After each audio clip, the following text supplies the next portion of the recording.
Estamos en línea. Perfecto, gracias a las personas que están conectadas desde ya estaban en el otro live. También recuerden de darle like a la pantalla para poder regresar al montón de likes que teníamos. Ya teníamos más de 20,000 likes, mire, aquí lo estábamos esperando y teníamos bastantes personas. Bienvenido, Bernardo, no sé si decirle doctor, licenciado, máster. Bernardo.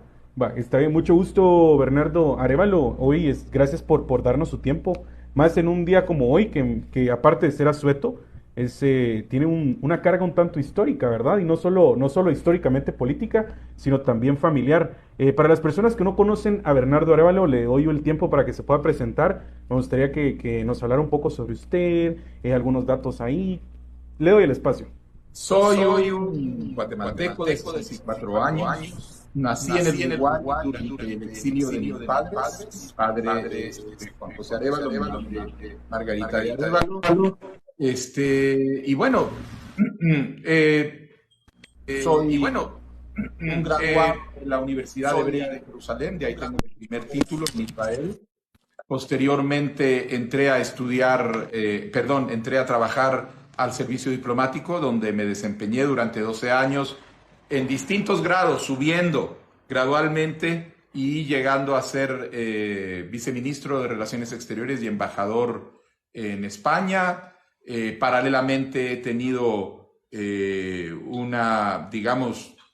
desarrollo académico. Tengo un doctorado de la Universidad de Utrecht.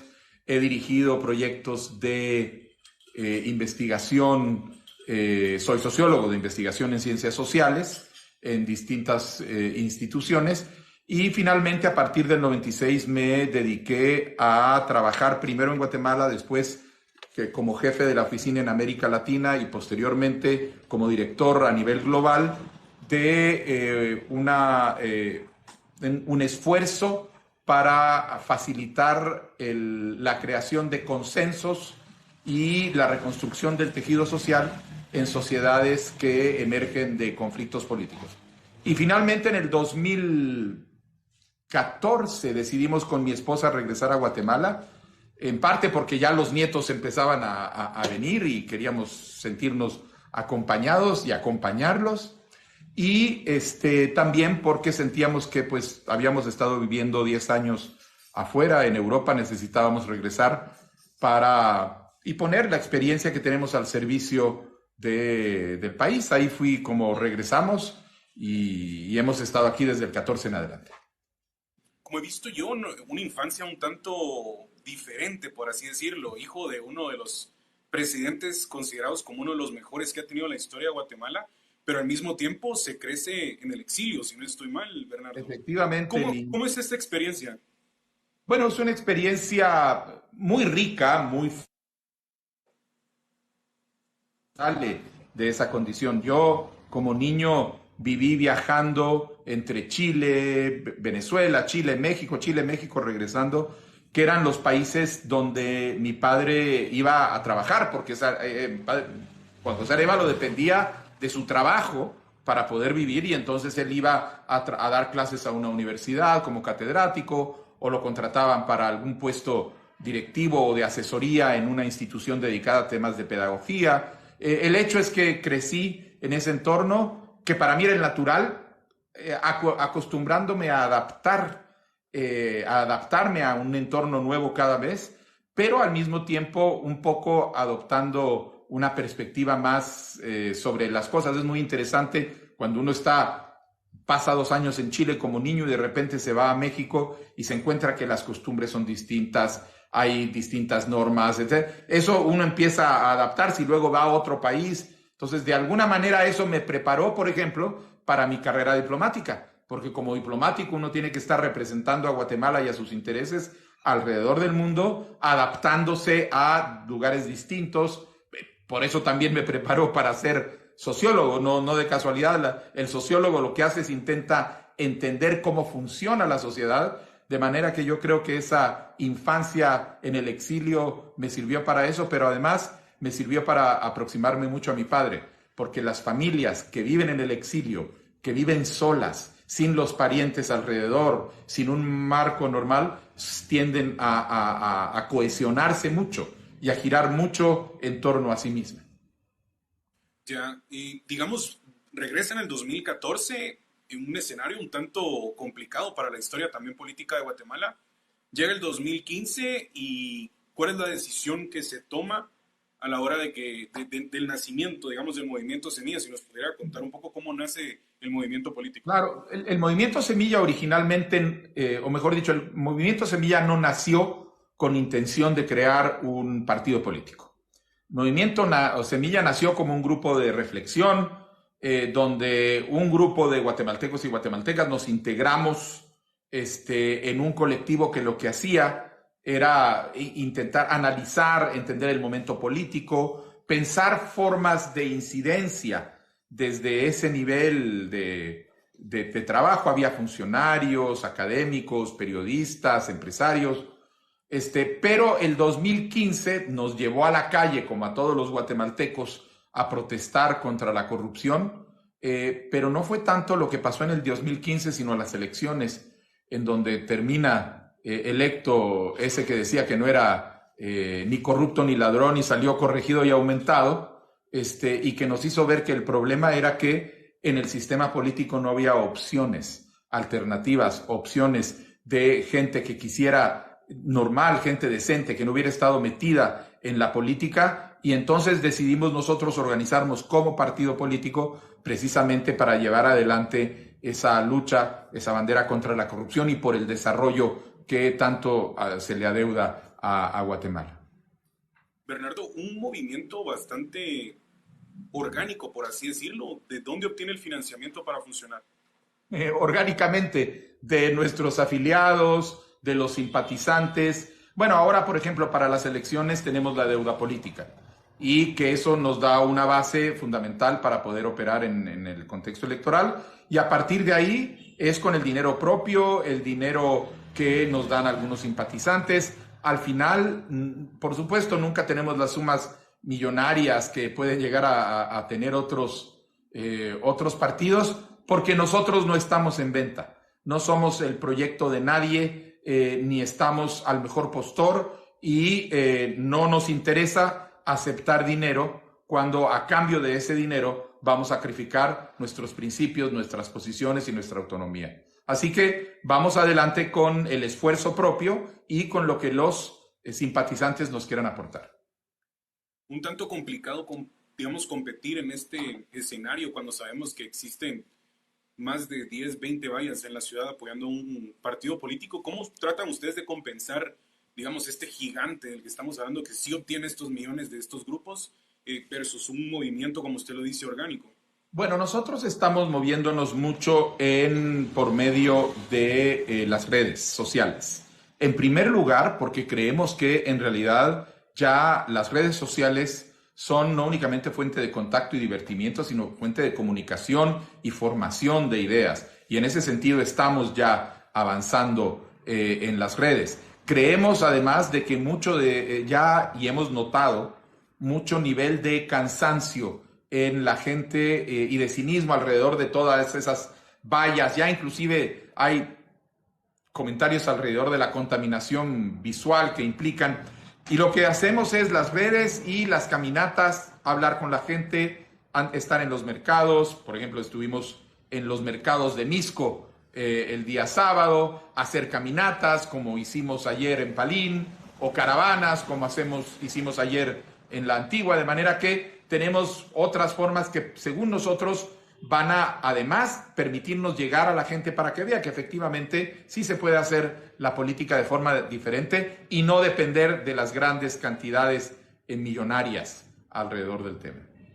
¿Cuál diría que es un área de oportunidad que tiene, digamos, ahora de que usted va a hacer campaña y tenemos tal vez una población un tanto acostumbrada a recibir algo a cambio o tener un regalo cuando están ahí? ¿Cómo ha sido el acercamiento y la aceptación de las personas? Mire, nosotros nos hemos encontrado realmente con muy buena aceptación. En principio, porque lo que sí notamos, incómodo, Byron. Incómodo. Incómodo. Lo que sí encontramos incómodo es mucho hartazgo de la gente, mucho cansancio de la gente, de los mismos políticos de siempre, de los mismos partidos de siempre, de esa gente que anda rebotando de partido en partido, buscando a ver dónde agarra hueso. Ahora está de candidato a diputado por aquí, luego va a ir de candidato a alcalde por allá dentro de 4 años, y eso pues ha generado un nivel de rechazo. El peligro que tenemos, Incómodo, es que el rechazo ahorita está en una etapa de apatía. La gente ya no se quiere involucrar, algunos dicen que no van a ir a votar, se están replegando, y eso es lo que más le conviene y lo que más quieren los corruptos de siempre. Lo que necesitamos es precisamente convertir ese cansancio, ese hartazgo, esa sensación de que ya no podemos más con la corrupción en una protesta, en una decisión de buscar a aquellos partidos que, como nosotros, ofrecemos honestidad y trabajo, que lo que tenemos es una convicción de que la política tiene que ser un acto de servicio público y no una oportunidad de servirse de lo público, que es lo que hacen todos estos políticos de siempre. Hablando un poco sobre este actuar, digamos que nosotros podemos ver la mayor experiencia que tiene el Movimiento Semillas en el Congreso de la República. Mucha percepción, digamos, o crítica es de que el trabajo fue poco o tal vez que la denuncia no fue suficiente. ¿Considera usted que esto es cierto y evaluándolo en este momento le hubiera gustado hacer algo diferente? Yo diría, Byron, que hay que separar entre quién hace más ruido y quién hace más trabajo. Hay otros que gritan más. Hay otros que organizan reuniones a donde sientan a gente solo para gritarles y se ponen las cámaras, y eso no necesariamente implica una mayor intensidad y seriedad del trabajo. Yo creo que nosotros hemos hecho un trabajo muy responsable, pero muy vocal también de oposición en el Congreso de la República. Hemos estado muy claramente en la primera línea de la denuncia, por ejemplo, la denuncia del presupuesto criminal del 2020, que la propuesta nuestra, las denuncias que nosotros hacíamos generaron ese rechazo que conectó con el rechazo ciudadano y que terminó con ese movimiento social que hizo que fuera engavetado. Así como contra la ley esa que era una ley para criminalizar y para perseguir a las mujeres, al aborto. Es decir, ha habido una serie de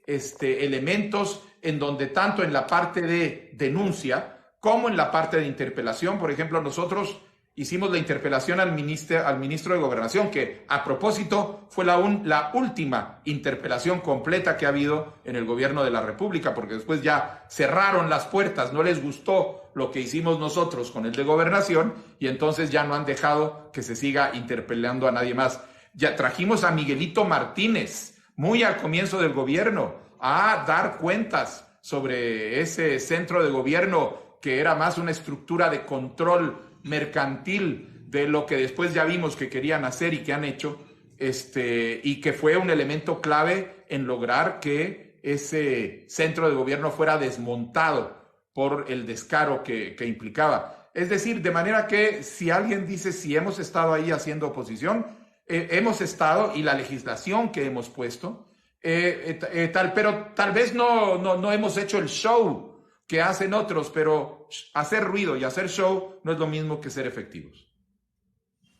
Ya, digamos, muy pocas veces se habla, hablemos un poco sobre su candidatura, muy pocas veces se habla sobre la vicepresidencia, y yo considero que es un esencial compañero de fórmula para poder gobernar. ¿Nos puede contar un poco sobre su equipo de trabajo actualmente? ¿Cómo no? Incómodo. De hecho, yo comparto la vicepresidencia en Guatemala es una de las más ejecutivas y concretas en América Latina. No es un acompañante del presidente o la persona que lo va a sustituir. De hecho, tiene funciones de gerencia de la presidencia, como en otros países tienen el ministro de la presidencia. Para nosotros ha sido una suerte, un privilegio que Karin Herrera, la doctora Karin Herrera, haya accedido a integrarse a este binomio, y que ella asuma el reto y la responsabilidad de manejar esa vicepresidencia muy concreta y muy activa. Karin es una mujer, es una académica de la Universidad de San Carlos, tiene más de 30 años de experiencia en docencia, en investigación, en dirección de institutos de investigación, también en política universitaria, porque ha sido representante ante el Consejo Superior Universitario, es parte de esa resistencia de la Universidad de San Carlos a la usurpación grosera y corrupta que está siendo ejercida ahora desde esa persona que dice que es rector. Así que ella ha decidido dar un paso adelante. Estuvimos hablando, vimos que teníamos esa comunidad y la hemos integrado al equipo, así que viene ella como parte del binomio. Bernardo, ¿cuál fue el proceso en la creación de su plan de gobierno? ¿Cuántas personas participaron y cuánto tiempo les tomó? Nosotros venimos trabajando en el plan de gobierno incómodo más o menos un año, porque ha sido un proceso gradual de construcción. Ha sido en primer lugar un proceso consultivo, porque lo que hemos hecho es, nos hemos reunido con grupos profesionales, técnicos de las distintas áreas para poder hablar con ellos, intercambiar, hacer una evaluación de cuál es el estado de la situación y a partir de ahí identificar cuáles son las mejores propuestas.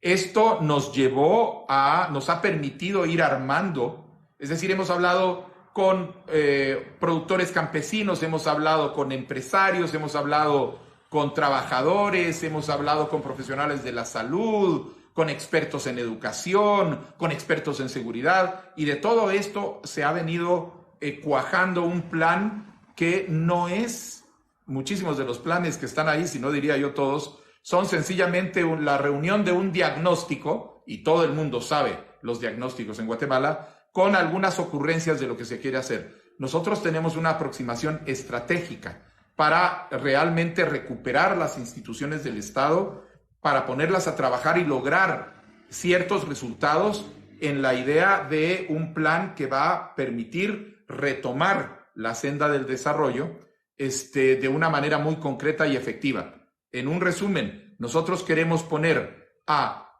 funcionar, a generar muchísimo empleo mediante la inversión masiva en obra de infraestructura, en construcción de carreteras, en recuperación de bosques, en recuperación de cuencas hídricas, todo esto para generar masivamente durante 4 años mucho empleo y de esa manera empezar a permitir que sean los guatemaltecos los que con su salario empiezan a generar más economía. Tenemos un plan estratégico, tenemos 10 semillas para el desarrollo que si nos dan, como nosotros creemos que nos van a dar el voto de confianza para ponerlo en práctica, de verdad van a hacer florecer una nueva primavera del desarrollo en Guatemala, pero además tiene algo incómodo que no tiene ningún plan y eso me la juego. Este plan ha sido calculado al centavo. Nosotros cuando decimos que vamos a construir 400 puestos de salud en 400 comunidades que hoy no tienen un centro de atención primaria, sabemos cuánto nos van a costar esos puestos. Sabemos de dónde vamos a sacar el dinero. Sabemos cómo se va a pagar y qué efecto va a tener eso dentro de la estructura de crecimiento del país. Ustedes pueden entrar, a quien quiera verlo, en movimientosemilla.gt. Tenemos el plan de gobierno y tenemos la agenda legislativa. Y en el plan de gobierno, de verdad, están ya un resumen de los datos financieros que evidencian que nosotros no solo estamos llegando con ocurrencias o inclusive con buenas ideas, sino con planes concretos que sabemos de dónde los vamos a pagar. Digamos, en estas 10 semillas que menciona, me imagino que una de ellas ha de ser el monstruo gigante del que todos estamos sufriendo ahora, que es la corrupción. Y esto pues está en todos los puestos del Ejecutivo. ¿Hay algún punto específico para abordar la corrupción en las instituciones públicas? Sí, la semilla número 9, el Sistema Nacional Anticorrupción. Nosotros creemos que hay que construir un sistema nacional anticorrupción porque el problema de la corrupción es sistémico. No está solo en el Ejecutivo, está en todos los poderes del Estado y está en la sociedad. Hay también un problema cultural de tolerancia. Todo esto tiene que ser abordado en un sistema que tiene que contemplar tanto las partes de persecución judicial, que es en lo que muchas veces se pone mucha atención, pero también en las partes de reformas estructurales que es necesario hacer, como por ejemplo, realmente tener un servicio civil blindado para que deje de ser el que ocupa a los primos o sobrinas de los políticos. Y tenemos que entender que también hay elementos que tienen que ir a prevenir este tipo de actitudes. Pero lo principal incómodo es que nosotros lo que vamos a pedir es el apoyo de los guatemaltecos que más han tenido experiencia y que además han sufrido en este momento del embate de los corruptos y de la gente que persigue impunidad. Y estos son los guatemaltecos que están hoy en el exilio, jueces, fiscales, abogados, que han trabajado por la transparencia, en contra de la impunidad, en contra de la corrupción adentro del Estado, y que han sido perseguidos política y judicialmente al grado de que se han tenido que ir a refugiar a otros países, dada la crisis que tenemos. Con estos guatemaltecos y guatemaltecas que ya saben exactamente cómo se mueve este monstruo, vamos a empezar a diseñar el sistema que va a permitir empezar a recuperar el Estado para la gente decente. Bernardo, y digamos, cuando se habla sobre esta inversión que se va a hacer en puestos de salud, en carreteras, me imagino que se tiene que fomentar también la transparencia y la rendición de cuentas. ¿Los contratistas de esto van a seguir siendo los mismos contratistas del Estado? Mira, nosotros en primer lugar vamos a hacer una transformación profunda del Ministerio de Infraestructura y Obras Públicas, porque el problema que nos deja la corrupción no es únicamente el dinero que se roban, sino además atrofia las instituciones. Un ministerio que se ha dedicado en los últimos 15, 20 años a administrar la piñata de la corrupción entre gobierno central, diputados, municipalidades, con estos contratistas que tienen vínculos con todos, no puede ser la estructura a la que se le va a confiar el manejo de los fondos públicos para construir toda la obra que nosotros tenemos vista. Esto va a implicar una reestructuración y para eso vamos a dedicar mucho esfuerzo, porque no somos ingenuos de que el día que nosotros lleguemos las cosas van a empezar a funcionar como si fueran mágicas. Va a haber que dedicarle mucho esfuerzo a la reconstrucción de capacidades institucionales adentro del Estado, pero ya lo tenemos identificado y ya tenemos estrategias muy concretamente en el caso del Ministerio de Infraestructura y Vivienda. Cuando hablamos sobre esta cuestión de estrategias, me imagino que ya tiene pensado un grupo de ministros, un equipo de trabajo ya estructurado. ¿Hay algún momento o en algún plan de hacerlo o presentarlo a la población? Sí, incómodo. Lo vamos a presentar cuando entremos a segunda vuelta. Cuando entremos a segunda vuelta.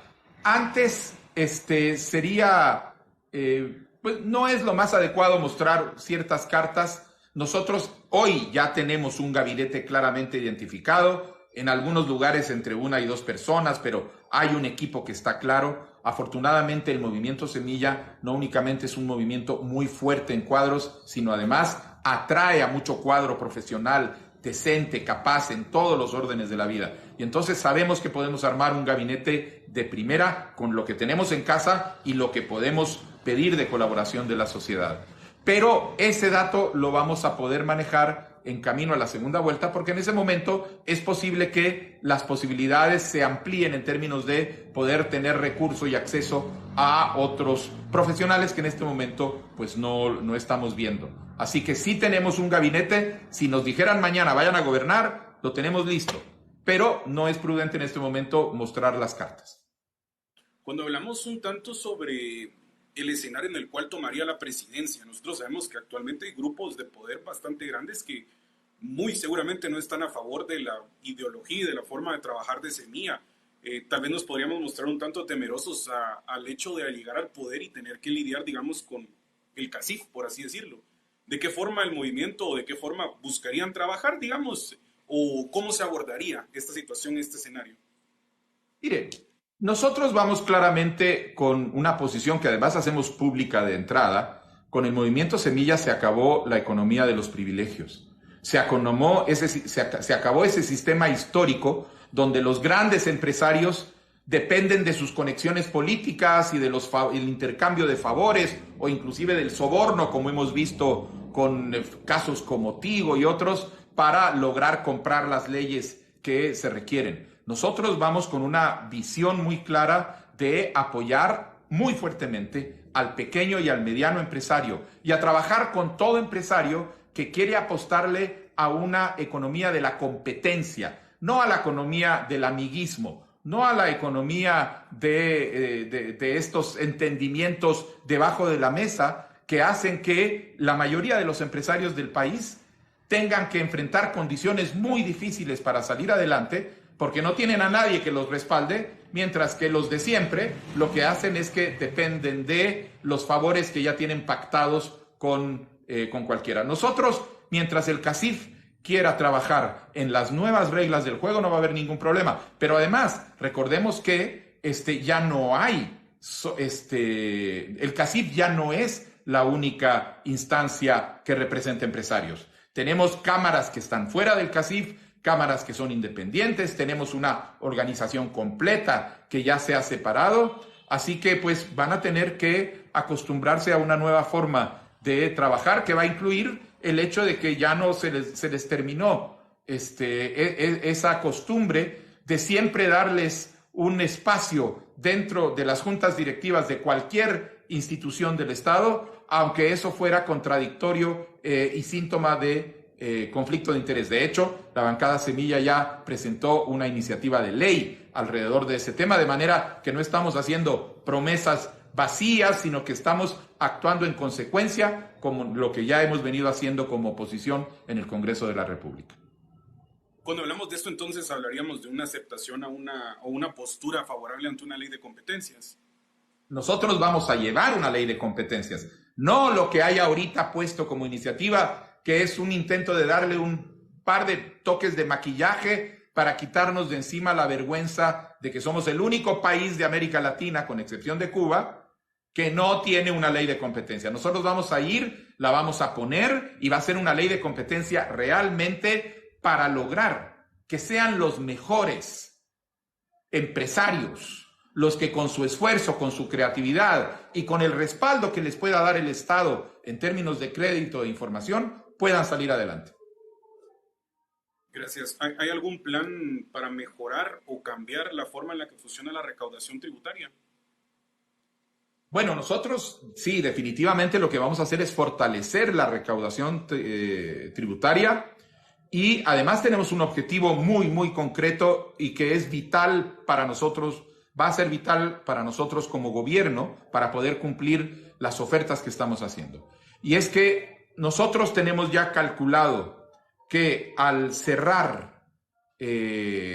terminar con la evasión del impuesto sobre la renta, terminar la evasión sobre el IVA, combatir y cerrar el espacio al contrabando y cerrar todo tipo de superficialidades en el ejercicio del Estado, vamos a obtener los recursos que necesitamos para poder hacer la inversión en el futuro y el desarrollo del país. De manera que vamos a entrar muy de frente contra la evasión del impuesto sobre la renta, del IVA, vamos a luchar muy de frente contra el contrabando y eso nos va a permitir, incómodo, no tener que aumentar impuestos durante nuestro gobierno, porque desde el ahorro que vamos a tener simplemente de un gobierno que ya no se roba el dinero y se lo lleva a su casa, hay estudios, incómodo, que dicen que el 40% del presupuesto del Estado se va en corrupción.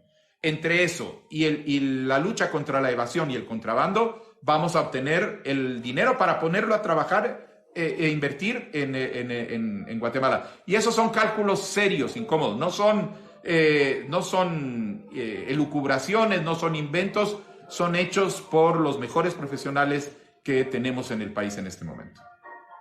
Hablando un poco sobre la cartera de salud, sabemos que esto es algo que afecta a la población en general, ya no solo es a un sector. Obviamente los más vulnerables siempre son las personas en el espectro de la pobreza. ¿Hay algunas medidas concretas que tomará este gobierno para mejorar la calidad y el acceso a la atención médica en Guatemala?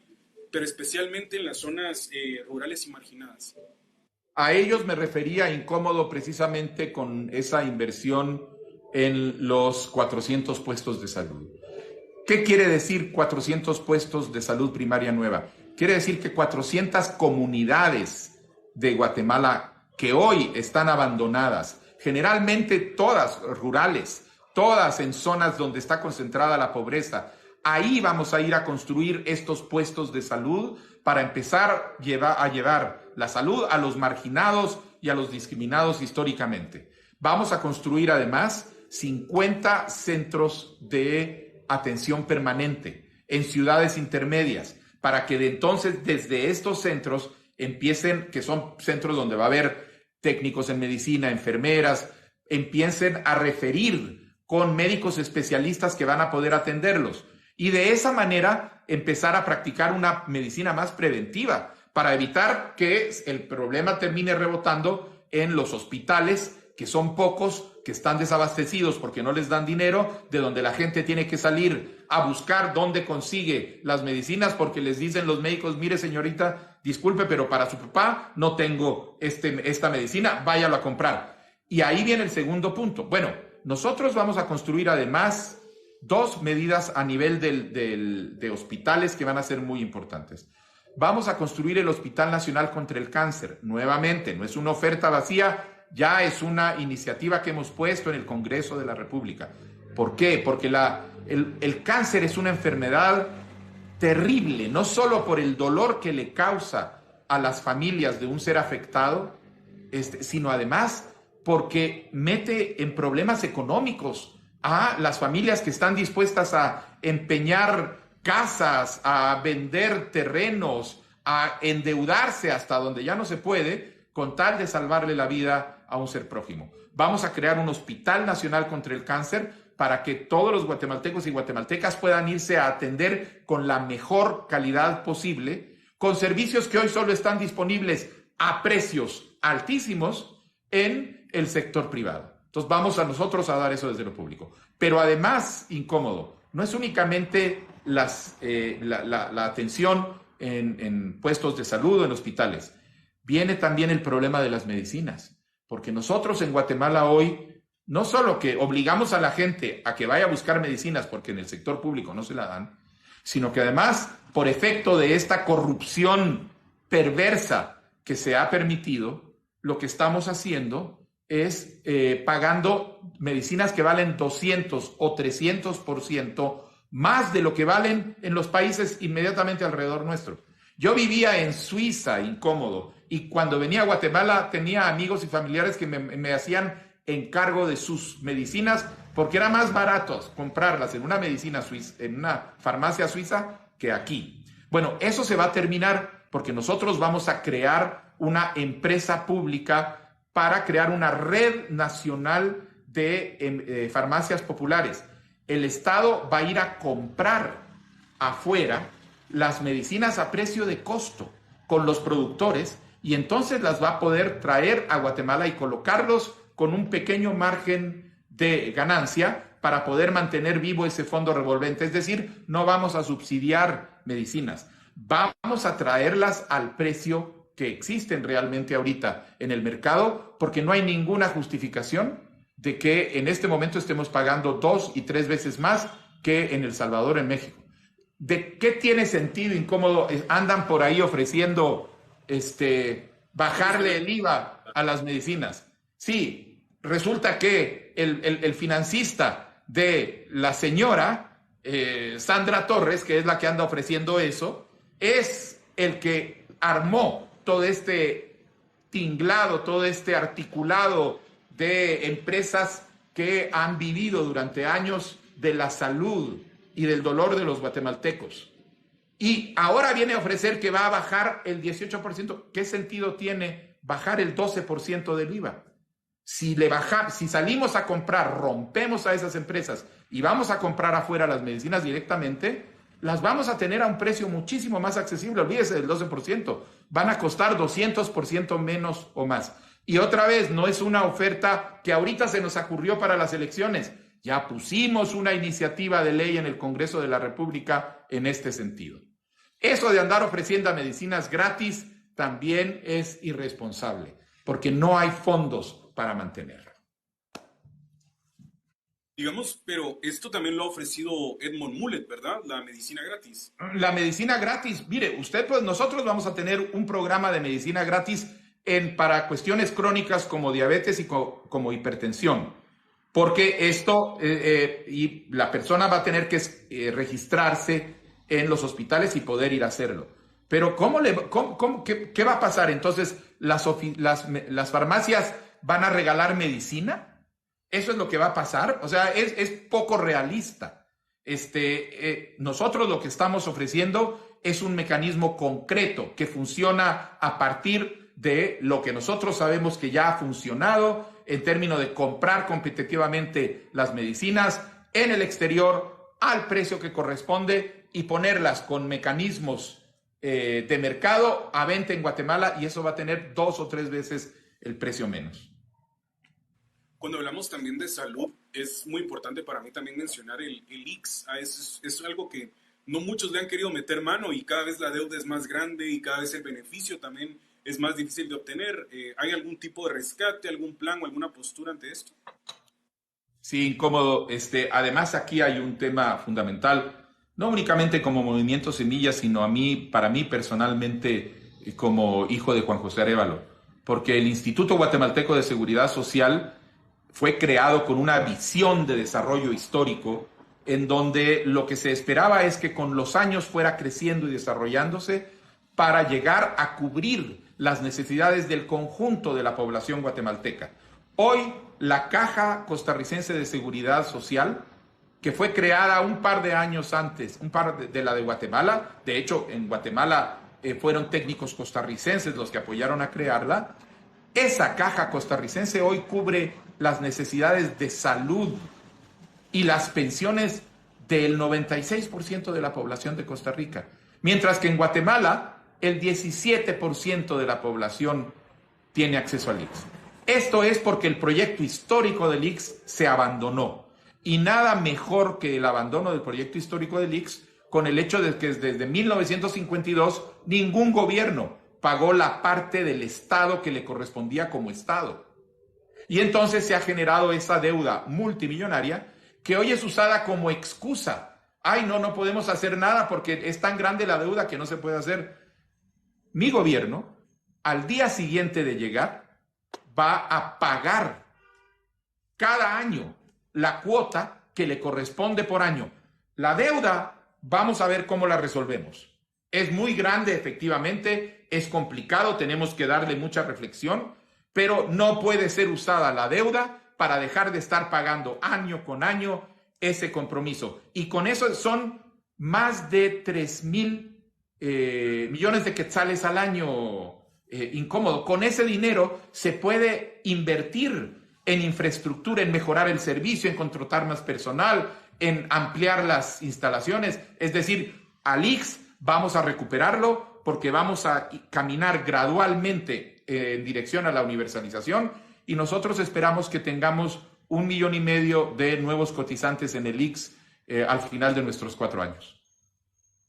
Gracias. Y hablando un poco sobre el tema de la educación, sabemos que es un tanto complejo, que la intención de mantener este nivel educativo que tenemos puede ser incluso prioridad para muchos gobiernos para mantener la corrupción y la desigualdad.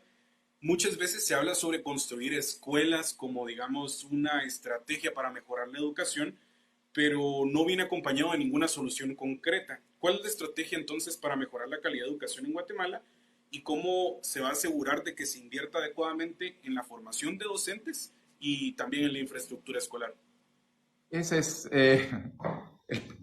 la pregunta es la correcta, porque el punto de partida es decir, ¿a quién le sirve este sistema educativo? Porque a los alumnos no les sirve, a los maestros no les sirve, a los padres de familia tampoco les sirve. Sin embargo, se sigue trabajando sobre la base de un sistema educativo que tiene bajísima cobertura y tiene de las peores calidades educativas del continente. Los niños van a la escuela y no aprenden, no salen con las herramientas básicas para hacerlo. De manera que lo que hay que hacer es que darle la vuelta al sistema educativo. Nosotros vamos a replantear un sistema educativo que tiene, sobre la base de una educación que tiene que ser reconocer la naturaleza multicultural, intercultural de nuestra sociedad, y a partir de ahí establecer un sistema que resuelve en las dos direcciones. En primer lugar, resolver el problema de la calidad educativa, haciendo reformas el sistema educativo, reformas curriculares, una reflexión alrededor de por qué estamos produciendo partiendo de una evaluación, esa calidad tan mala de educación que estamos impartiendo desde las escuelas, y a partir de ahí asumiendo las tareas de formación docente, tanto de los docentes que están en este momento en funciones como de los nuevos profesores y maestros que habrá que ir contratando. Y por el otro lado hay que empezar a avanzar en el tema de cobertura, porque la cobertura educativa que nosotros tenemos es pésima. A ver, en cobertura en el sistema de educación primaria es razonable en términos de extensión, porque tenemos una cobertura a nivel nacional del 85% más o menos, pero en condiciones terribles, escuelas que se caen a pedazos, maestros que no tienen apoyo didáctico, escuelas donde hay una sola aula, donde están todos los grados con un maestro, que se caen a pedacitos, que sobreviven gracias a la vocación de los maestros y al apoyo de los padres de familia. Ahí vamos a entrar con un proyecto de remozamiento y construcción de 70,000 nuevas aulas. Pero nos vamos a concentrar muy concretamente en la educación media. Solo uno de cada 4 guatemaltecos y guatemaltecas que terminan la educación primaria puede seguir estudiando en un instituto de educación media pública, porque no hay en el resto del país.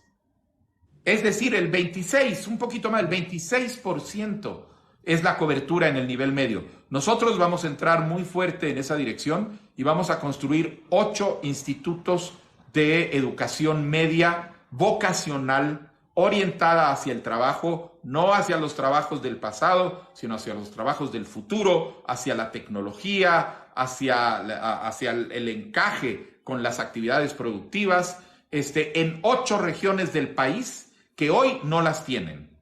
Es decir, no van a estar concentrados ni en la capital, ni en Xela, ni en Chiquimula, sino que se van a ir a regiones donde no existen. Y además, como sabemos que una de las razones por las que los jóvenes no siguen estudiando muchas veces es porque en la situación de pobreza que tiene nuestro país se tienen que integrar a la economía familiar, vamos a pagar becas para que las familias dediquen a sus hijos puedan dedicarse exclusivamente a la educación. De esa manera vamos a dar un conjunto de soluciones para que el sistema educativo pueda salir adelante. Pero queremos terminar el gobierno incómodo con un gran pacto nacional por la educación, porque el problema no es solo los 4 años del gobierno de Bernardo Arévalo. El problema es las 2-3 próximas décadas de desarrollo. Si Guatemala no le hace una apuesta sistémica al desarrollo, no vamos a poder desarrollarnos como país. Es una economía, si no se invierte en capital humano, aquí no van a venir empresas. Intel se va a Costa Rica, no porque Costa Rica tenga mejor aeropuerto, se va a Costa Rica porque Costa Rica tiene el capital humano con el que puede construir una empresa de alta tecnología. Lo mismo vamos a poder hacer aquí si invertimos, pero para eso necesitamos un gran acuerdo nacional donde maestros, el gobierno, los padres de familia, la educación privada, todos los actores interesados, nos pongamos de acuerdo y sentemos las bases de los próximos 30 años de desarrollo de la educación nacional. ¿Programas como la valija didáctica y eso va a continuar? ¿O va a cambiar? Van a ser revisados, pero sobre todo, primero que lleguen. Mire, incómodo, es increíble cómo queja constante cuando uno sale alrededor del país, lo veíamos en el Congreso y lo vemos después ahora, cuando estamos haciendo estas giras, es los maestros que se quejan de que las valijas didácticas les llegan cuando le quedan un mes de clases. Imagínense qué absurdo. Por supuesto que va a continuar el apoyo didáctico, lo vamos a revisar, pero además vamos a hacer que sea oportuno y no que llegue ya a punto de que empiecen las vacaciones. Gracias. Sabemos que la autonomía de la USAC la va a tener que respetar si llega a ser presidente. Aún así, yo considero que es necesario tener una postura, ya que estamos hablando de un porcentaje de futuros profesionales que se ven afectados por esta imposición de un rector. ¿Cuál es su postura ante esto? Y de ser presidente, ¿va a buscar alguna forma de solucionarlo? Incómodo, efectivamente, ahí hay un marco constitucional que nosotros vamos a respetar y que nos impide intervenir en la Universidad de San Carlos. Pero las autoridades espurias de la Universidad de San Carlos en este momento se van a encontrar que el gobierno de Bernardo Arévalo y Karin Herrera no va a aceptar ni va a convivir cómodamente con esa imposición. Nosotros creemos que tiene que ser adentro la comunidad universitaria, los alumnos, los maestros, los trabajadores de la universidad, los que tienen que recuperar la universidad por medio de las herramientas y los mecanismos que tienen para poder llegar a sacar a ese usurpador y poder recuperar la legitimidad y la vocación de la universidad pública del país. Cuando hablamos de Semilla, es un movimiento de oposición en el Congreso y sabemos que no han sido bien recibidos, que la corrupción viene desde el Ministerio Público hasta el Tribunal Supremo Electoral. Otros partidos han sufrido persecución, les han cancelado candidatos. ¿Considera usted que han sido leves con Semilla o si han atacado al movimiento? Pues miren, nunca nos han querido. Acuérdese que cuando íbamos en la elección pasada con Telma Aldana, nos la trocearon y nosotros no nos rendimos, seguimos adelante y llegamos al Congreso de la República.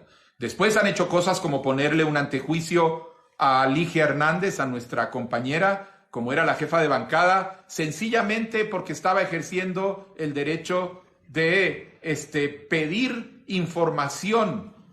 Es decir, es una acusación espuria que empezaron a dirigir hacia nosotros precisamente con efecto intimidatorio. Ahora estamos viendo la situación que hay alrededor de una falsificación de una firma que apareció en una hoja de adhesión nuestra. Cuando nosotros nos enteramos y tuvimos a la vista las pruebas grafológicas que decían que efectivamente era una falsificación, nosotros pusimos una denuncia en el Ministerio Público. Durante 6 semanas no nos dicen nada y de repente sabemos que la FESI se llevó, que no tiene nada que ver con los delitos electorales, la FESI se llevó este expediente, pues todavía no sabemos en qué estamos, pero no tenemos ninguna suposición de que nos quieran mucho o que nos estén mimendo. Si no, pregúntenle a Ligia o pregúntenos a nosotros ahora con este caso.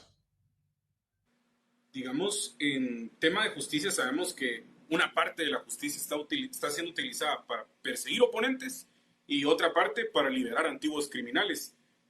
Al entrar al gobierno, digamos, estamos teniendo este escenario bastante específico que incluso puede llegar a ser difícil de solucionar.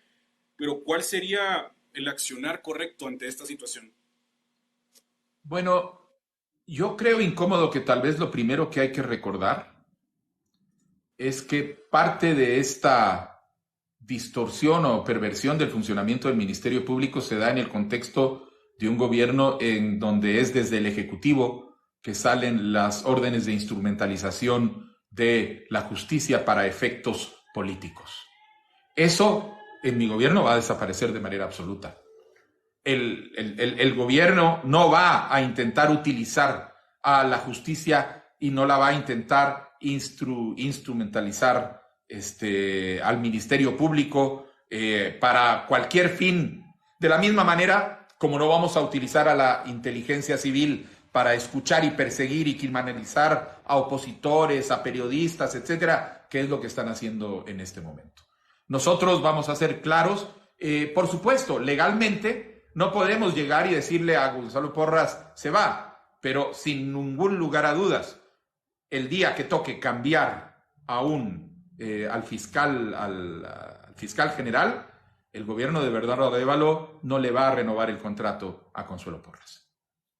Consuelo Porras y Rafael Curruchiche entonces no están en los planes de Semilla. El presidente de la República no nombra a Rafael Curruchiche, pero sí nombra al fiscal general o a la fiscal general.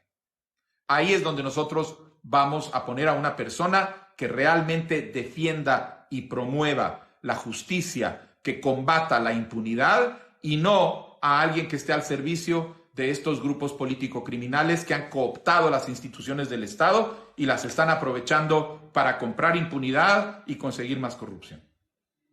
Muchas de estas son lideradas por la Fundación contra el Terrorismo y sabemos que ustedes también han sufrido esto. ¿Cuál sería el escenario político o cuál sería, digamos, la acción que ustedes tendrían ante este grupo tan dañino, por así decirlo, a la democracia de Guatemala?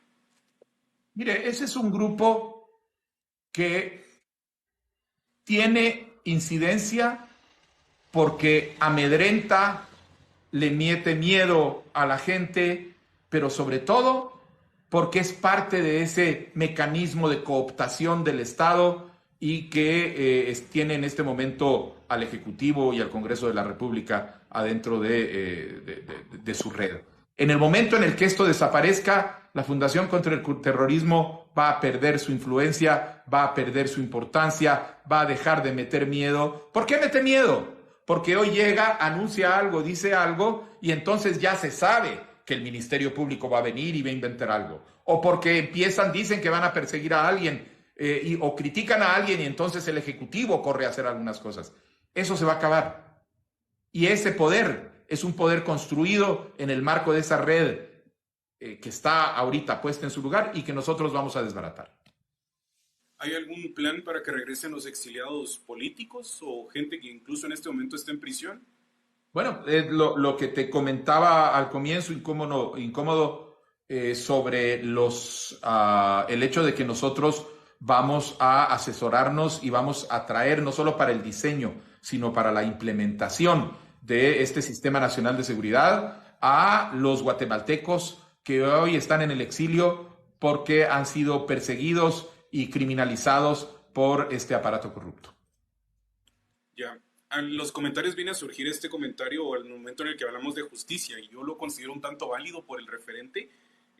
Como le decíamos, la CICIG es una entidad muy polémica en Guatemala. Muchos piden el regreso, otros lo ven como un proyecto fallido y otros lo usan incluso para jactarse de haber defendido la soberanía del país. Mientras tanto, en lo que pasa todo esto no hay un escenario claro para la lucha contra la corrupción. Incluso Yamatei trató de hacerlo, por ejemplo, con la Comisión Presidencial de la Transparencia. ¿Se puede garantizar transparencia desde la presidencia? Y si no, ¿cuál sería su plan para poder garantizar justicia? Una Comisión Nacional contra la Corrupción que está manejada desde el Ejecutivo, cuando el Ejecutivo es parte del problema, es absolutamente absurdo. Lo que se necesita es una Comisión Nacional autónoma, en el marco de un verdadero mandato que se decide respaldar. Claro, por supuesto, cuando son los corruptos los que dominan el sistema, eso es lo que intentan destruir. Por eso destruyeron a la CICIG. Fue un enorme error. Ya lo hemos visto en que ahora el sistema de justicia, en vez de procurar justicia, lo que procura es impunidad y facilita la corrupción. Pero de manera que lo que necesitamos es una comisión nacional autónoma, fuerte, construida sobre la base de la experiencia de lo positivo que aprendimos con la CICIG y con los jueces, abogados, fiscales que fueron parte y que fueron capacitados por esa institución. Digamos, sabemos que... ¿Qué piensa usted de los candidatos entonces que hablan de la CICIG como algo negativo? Bueno, que son parte del sistema. Si yo fuera parte del sistema, si yo soy parte de los mismos de siempre, si yo soy parte de un partido político que está interesado en que mantenga este mecanismo de cooptación corrupta para facilitar el enriquecimiento ilícito, o que estoy siendo acompañado o haciéndome acompañar de este tipo de personajes, ¿cómo no voy a estar en contra de la CICIG? Por supuesto que es lógico para ellos. Ahora, la gente tiene que entender, quien está diciendo eso es precisamente porque está interesado en que la corrupción siga. Algo un poco polémico también a la hora de hablar sobre la CICIG y está surgiendo bastante en los comentarios, ya que les estoy poniendo atención, es la Agenda 2030. Parece que mucha gente está un tanto escéptica, un tanto en contra, otros un tanto a favor. ¿Cuál es su postura? Y si pudiera darnos un poco de contexto sobre cómo la percibe usted. A ver, incómodo. Ya me han hecho esa pregunta. Yo les digo algo, miren, lo primero es a quienes opinan sobre la Agenda 2030, por favor, vayan a leer la Agenda 2030. Cuando yo he hecho la consulta, resulta que el 98% de los que dicen que están preocupados por la Agenda 2030 nunca han empezado a ojearla y a verla. Vayan y léanla, porque además es un documento que está en internet, se puede bajar en cualquier momento. La Agenda 2030 es la agenda del desarrollo.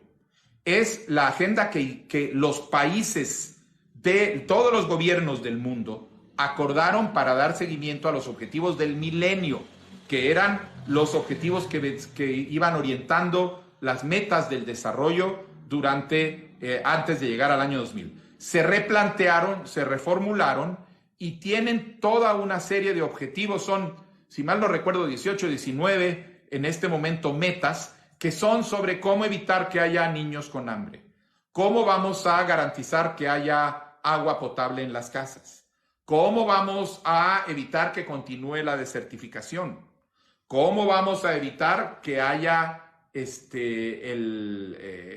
que la desnutrición avance. Es decir, son objetivos de desarrollo. Por eso les digo, por favor, vayan a verlo.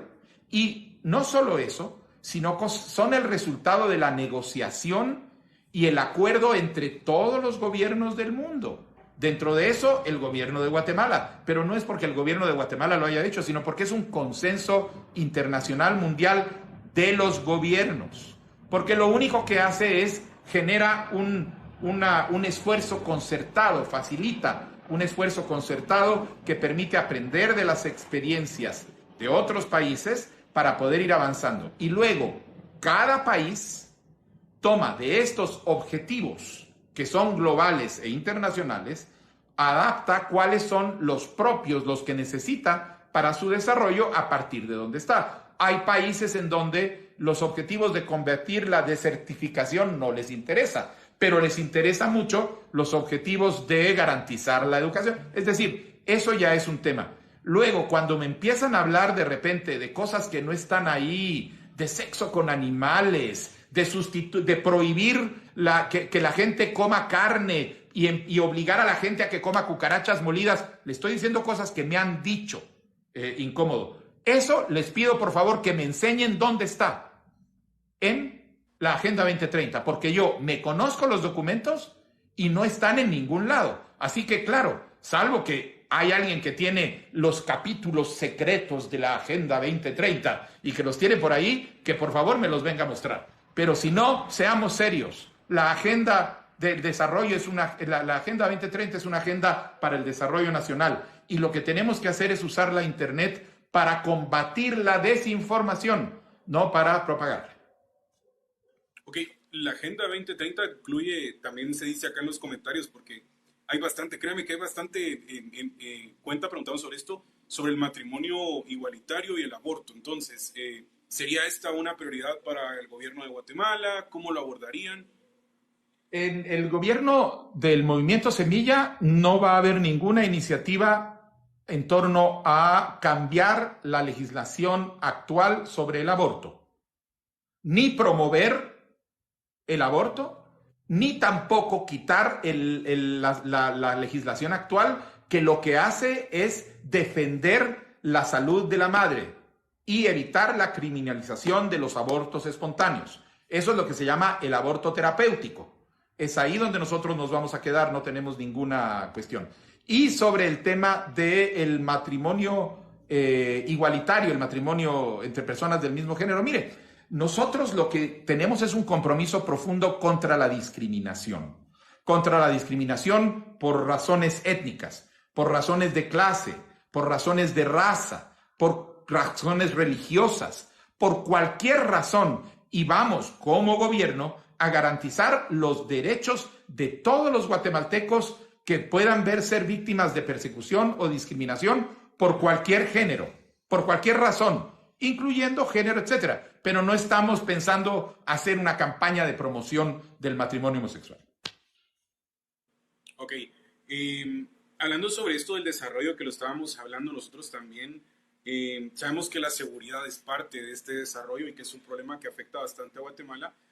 ¿Cuál sería, de qué forma se abordaría entonces la inseguridad ciudadana? ¿Y hay algún plan o algo para garantizar la integridad física y psicológica de los ciudadanos? Sí, incómodo. Nosotros tenemos un plan de seguridad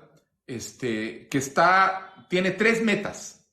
Y detrás de cada una de estas metas hay una serie de medidas que van a garantizar que se alcancen.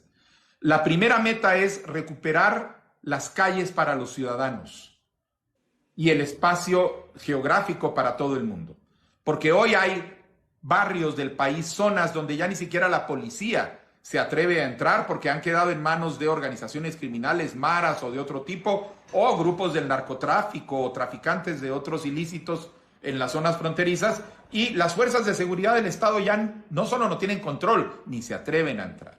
Nosotros creemos que esto requiere apoyar a el desarrollo y fortalecimiento de las fuerzas de seguridad para poder cubrir esa función. Nosotros vamos a poner 12,000 nuevos policías en las calles para recuperar el control de barrios y calles en las ciudades, pero no policías como ahora, sino una policía reforzada, con mejores recursos. No policías que anden pidiendo por favor que les den para la gasolina porque no tienen presupuesto para atender un llamado o que tienen que comprarse su propio equipo, sino policías con condiciones salariales dignas, con pleno respaldo, con mucho mejor fuerza y formación, y de esa manera ponerlos ahí. La segunda medida es la recuperación de las cárceles, porque las cárceles ya no los controla el Estado incómodo, las controla el crimen, los criminales. Son los prisioneros los que deciden cómo tienen que funcionar. Y eso lo vamos a hacer mediante una serie de medidas. En primer lugar, porque el gobierno no tolerar la corrupción, se va a acabar esa tolerancia que existe con el sistema penal totalmente corrupto. Vamos a trabajar para deshacinar las cárceles, vamos a separar a las personas que están cumpliendo condena de las personas que están detenidas en espera de una resolución judicial. Vamos a construir una cárcel específicamente para criminales peligrosos, extorsionistas, secuestradores, asesinos, todo tipo de persona culpable por este tipo de delitos. Y lo vamos a hacer en una zona aislada del país, porque de esa manera vamos a poder garantizar por medios tecnológicos que se rompa esa vinculación de comunicación que tienen hoy y que le permite a los criminales seguir dirigiendo el negocio desde la cárcel. Eso ya no se va a poder hacer. Y la tercera medida es realmente apostarle muy fuerte a el desarrollo de la inteligencia. Vamos a profesionalizar la carrera de inteligencia en el país y vamos a apostarle a la investigación criminal para que con esas 2 herramientas podemos penetrar las redes criminales y desarticularlas antes de que se conviertan en un problema más grave. Creemos que de esa manera, recuperando las calles, recuperando las cárceles y desbaratando a las bandas, vamos a poder tener el efecto necesario para que la seguridad de los y las guatemaltecas estén garantizados. Digamos, esto de la construcción de la cárcel, también está el presupuesto de dónde vendrá en el plan de gobierno. Sí, efectivamente, está ya calculado. Es más, te puedo decir, incómodo, hay una cárcel que está en este momento en proceso de construcción. Es la cárcel que va a estar ubicada en Escuintla, al lado, detrás de la cárcel de Canadá. Nosotros estamos planteando adicionalmente a esa, otra más de alta seguridad que va a estar en otra zona del país. Y ya están los fondos identificados. La primera está siendo construida con un préstamo. La otra que nosotros vamos a construir es con fondos del presupuesto nacional que ya están disponibles. Cuando hablamos sobre esto, la construcción de una nueva cárcel de máxima seguridad, muchas personas también hablan sobre el plan Bukele como una solución al problema de las pandillas. ¿Cómo lo evalúa usted y considera que sería posible en Guatemala? Y de no serlo, ¿de qué forma entonces podríamos abordar el problema de las maras? Con el crimen y con las maras en particular, incómodo, lo que sucede es que el problema de las maras tiene una conducta distinta en cada uno de los 3 países afectados. Las maras en El Salvador son un fenómeno distinto, un fenómeno criminal distinto que en Honduras y distinto que en Guatemala. De manera que no tiene ningún sentido tratar de copiar las fórmulas porque el problema es diferente. En el caso de Guatemala, en El Salvador, el problema de las maras estaba prácticamente ya desbordado dentro del conjunto de la geografía nacional salvadoreña y muy penetrado dentro de la sociedad. Nosotros tenemos un problema que está mucho más localizado, tiene una geografía específica que es más fácil atender por medio de estos mecanismos. Por eso nosotros estamos ofreciendo esta vía, recuperar las calles, recuperar las cárceles y la inteligencia. Y creemos que con eso vamos a lograr el efecto necesario. ¿Cuál sería el involucramiento del ejército de Guatemala en alguno de estos planes o qué pasaría entonces con el ejército? Mire, el ejército es una institución que tiene funciones muy claramente diseñadas alrededor de la defensa nacional. Esto quiere decir la preparación para la defensa de una amenaza militar, cualquiera que sea su orden, o las funciones que le corresponden para garantizar la soberanía territorial de nuestro país. Es lo que se llama una fuerza de interdicción, que evita que haya violaciones a esta soberanía, ya sea marítima, ya sea aérea o ya sea territorial. Y el ejército de Guatemala tiene que ser fortalecido para dedicarse fundamentalmente a garantizar la interdicción del espacio nacional y a sus funciones de preparación para la defensa nacional en caso de una agresión de otro tipo. Sus funciones en otras áreas solo pueden ser eventuales y sujetas a las coordinaciones que están a cargo de otra institución. Si ponemos a los militares a sembrar arbolitos, a cuidar ríos, a llevar alimentos, lo que estamos haciendo es distrayéndolos de las funciones de seguridad nacional que tienen, que son importantes y que tienen que cumplir para evitar que el crimen penetre por aire, mar y tierra. Ya.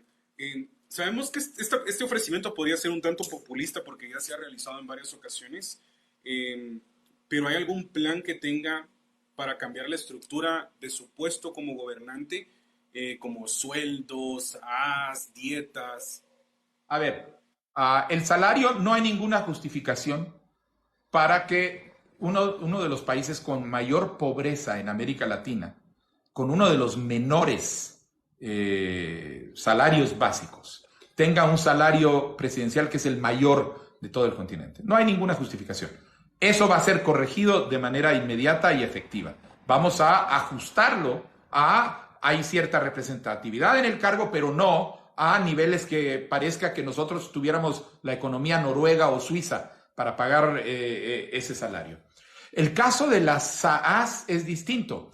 La SAAS es una institución que se creó a partir de los acuerdos de paz porque lo que se necesitaba era sustituir el control que ejercía el ejército por medio del Estado Mayor Presidencial de la seguridad del presidente, creándole una jaulita de oro.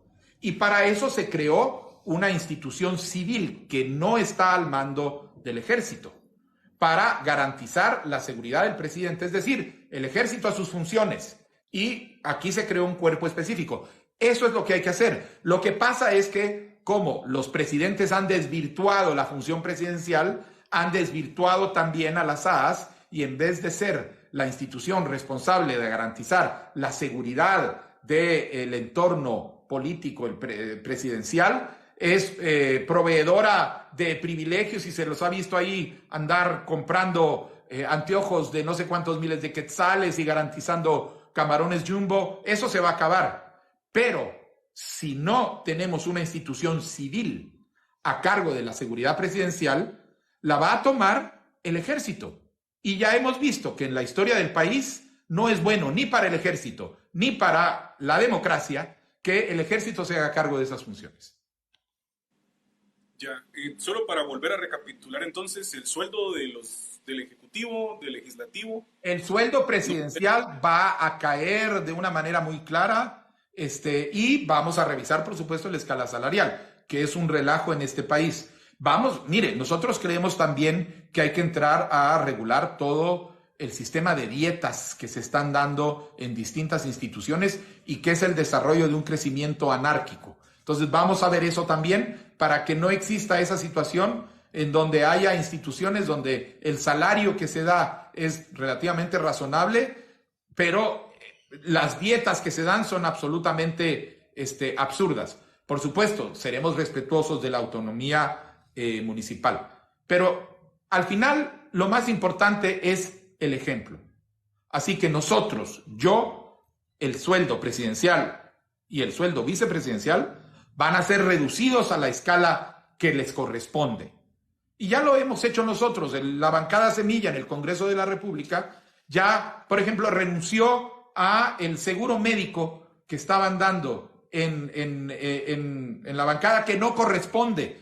Y estamos peleando, pero no nos han querido hacer caso, que a los diputados al Congreso de la República no se les pague un seguro privado, sino que se les pague el IX para poder tener derecho a, como todos los trabajadores del Estado y los funcionarios, a tener el servicio de salud del Instituto Guatemalteco de Seguridad Social.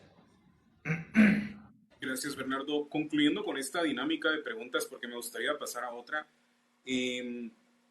Esta pregunta va en dos partes. Uno es política para las comunidades indígenas en Guatemala y otra, la minería que tanto les afecta.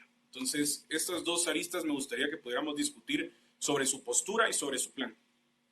Bueno, mira, a ver, ya temas del diagnóstico que todos sabemos, pero al final el sistema de discriminación histórica y estructural que existe en nuestro país se refleja en el hecho de que la pobreza extrema, el subdesarrollo, la desnutrición afecta más y principalmente a las comunidades indígenas de nuestro país, porque las zonas donde habitan son zonas abandonadas por el Estado, es a donde no llegan las carreteras, es a donde no llega la educación, es a donde no llega la salud, de manera que nosotros vamos a tener, no únicamente en términos de principio, y por ejemplo te puedo decir que nosotros ya tenemos calculado que nuestra inversión pública en inversión y gasto va a llegar más, va a beneficiar más a las poblaciones indígenas que a las no indígenas. Alrededor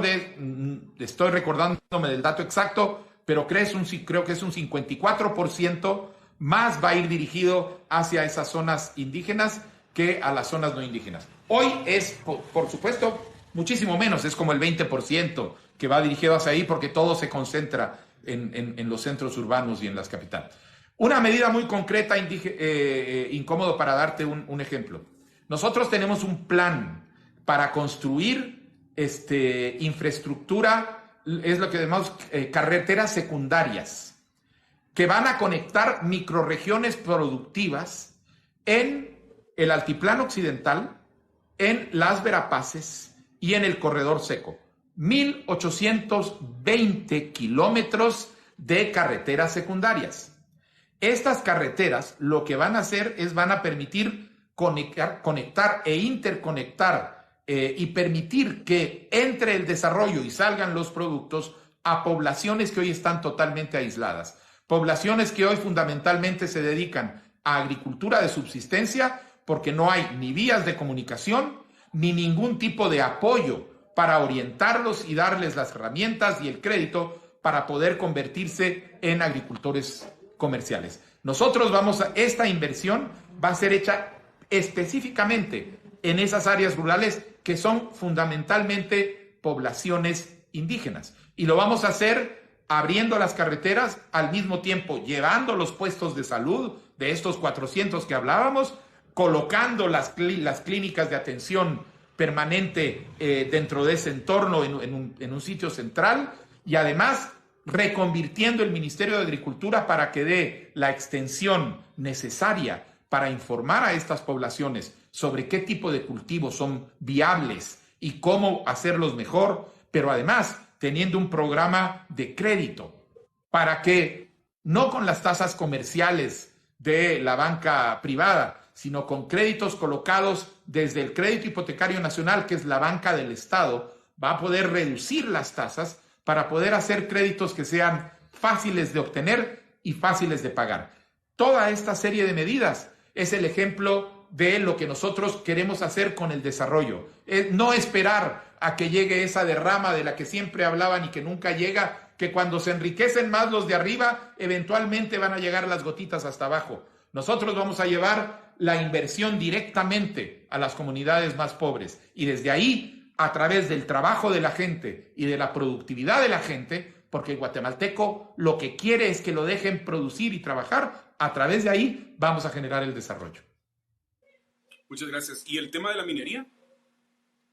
Bueno, nosotros, y otra vez, este es un tema que ya hemos planteado en el Congreso de la República. Nosotros, la bancada Semilla ya planteó una iniciativa de ley donde lo que estamos pidiendo es una moratoria a la minería metálica, que no se extiendan nuevas licencias, que no se renueven licencias existentes para permitir que haya un proceso de reflexión a nivel nacional sobre los costos y beneficios que tiene esta actividad para el país. Nosotros creemos que es necesario que, por ejemplo, nosotros hagamos una evaluación de cuánto contribuye la minería a el Producto Interno Bruto del país, que creo que es alrededor del 2%. ¿Y qué papel tiene en la conflictividad de generación de conflictividad social? Que es enorme. Tenemos que entender, primero, si queremos minería, en términos de los daños ecológicos que puede causar, la conflictividad social que genera, o si preferimos, como otros países ya lo han hecho, decidir que mejor no nos orientamos hacia la minería porque no tienen el impacto que nosotros necesitamos y podemos dedicar esa naturaleza a otros temas que nos van a dar más réditos, como por ejemplo turismo. De manera que nosotros vamos a impulsar una moratoria y generar un diálogo para hacer analizar, ¿queremos sí o no, nos conviene sí o no la minería? Y en caso de que sí, ¿en qué condiciones? Porque tampoco se trata de entregarles el patrimonio nacional a unos rusos que vienen a dejar aquí alfombritas mágicas que solo benefician a algunos niditos de amor. Muchas gracias, Bernardo. Yo considero que una de las habilidades que más tiene aparentemente es el análisis ante esto. Entonces me gustaría si pudiéramos jugar una dinámica un poco rápida, ya que no tenemos mucho tiempo. Pero me gustaría más que propuestas, un análisis, ¿verdad? De cómo lo ve, cómo lo analiza, cómo lo abordaría. Y entonces le voy a ir dando diferentes escenarios y vamos a ir viendo qué sale. Pero me gustaría hablar un poquito sobre la alianza entre partidos. Bueno, la alianza entre partidos tiene que ser siempre hecha sobre la base de principios y objetivos. Y tiene dos niveles, el nivel estratégico y el nivel coyuntural. Nunca tiene que ser hecha sobre la base de el cálculo y el negocio, porque si no, uno termina haciéndose socio de cualquier tipo de cuestiones. Es inviable. Uno no puede decir, yo quiero combatir la corrupción, pero estar dispuesto a irse con corruptos, a subirse al carro de corruptos, a atraer a gente corrupta a nivel local, porque eso no funciona.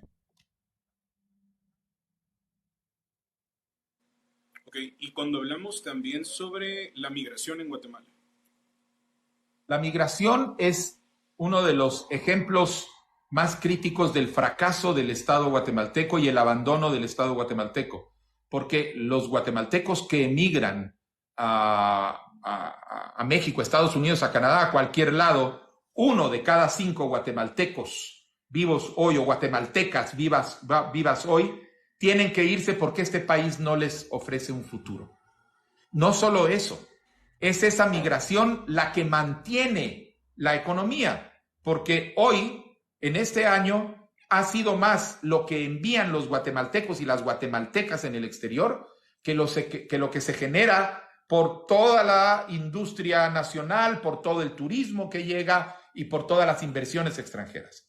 De manera que lo que tenemos que hacer es entender que no únicamente hay que resolver el problema de la migración como un problema de desarrollo, llevando el desarrollo muy concretamente a las regiones que hoy son zonas de expulsión del país, sino además tenemos que transformar la relación que tenemos hoy como Estado con esa diáspora guatemalteca, con esos guatemaltecos que viven afuera, que hoy mantienen al país, para lograr que tengan una participación acorde al papel que ya están jugando en la economía.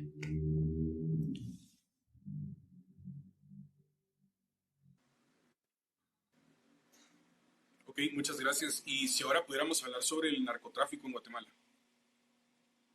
Bueno, el narcotráfico es una enfermedad global. Tristemente, nosotros estamos en el camino entre las zonas productoras y el mayor mercado de drogas del mundo. Eso nos afecta y además inclusive ya hay indicios de que están empezando a desarrollarse, pero es un problema que afecta a los países precisamente que están, que tienen estructuras corruptas. Porque el narcotráfico lo que dispone es de cantidades enormes de dinero para tratar de comprar favores, comprar impunidad, comprar silencio, permitir que hagan las cosas. Y eso funciona perfectamente cuando tenemos clases políticas corruptas, funcionarios corruptos, sistemas de seguridad penetrados por gente que se deja tentar por la corrupción. Por eso, si queremos derrotar al narcotráfico y a cualquier forma de tráfico ilícito, tenemos que entender que tenemos que luchar contra la corrupción. Permitir un gobierno corrupto es rendirnos ante el dominio del narcotráfico.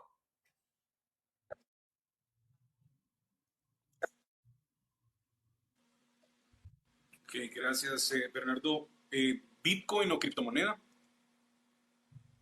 Bueno, ya hemos visto que el problema de la criptomoneda es que es bastante especulativo y que como apuesta, pues puede ser interesante, pero uno no apuesta con los bienes del país. De manera que para nosotros la criptomoneda es algo que vamos a estar observando, pero nosotros no vamos a entrar a esa ruleta rusa, porque ya hemos visto que hay quienes pierden con ese tipo de cuestiones. Ok, el problema del tráfico, del tránsito en Guatemala.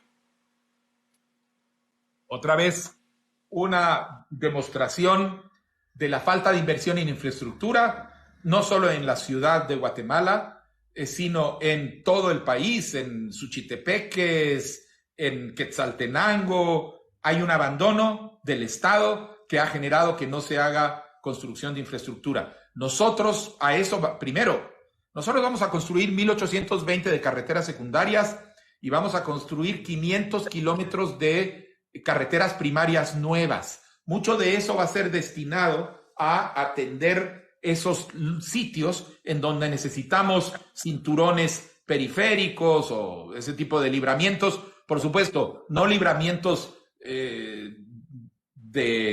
a la Tortrix como el que nos dejó Jimmy Morales, que a saber a dónde se fue todo ese dinero, pero necesitamos hacer eso. Pero además vamos a tener una apuesta muy concreta para construir el metro de la ciudad de Guatemala.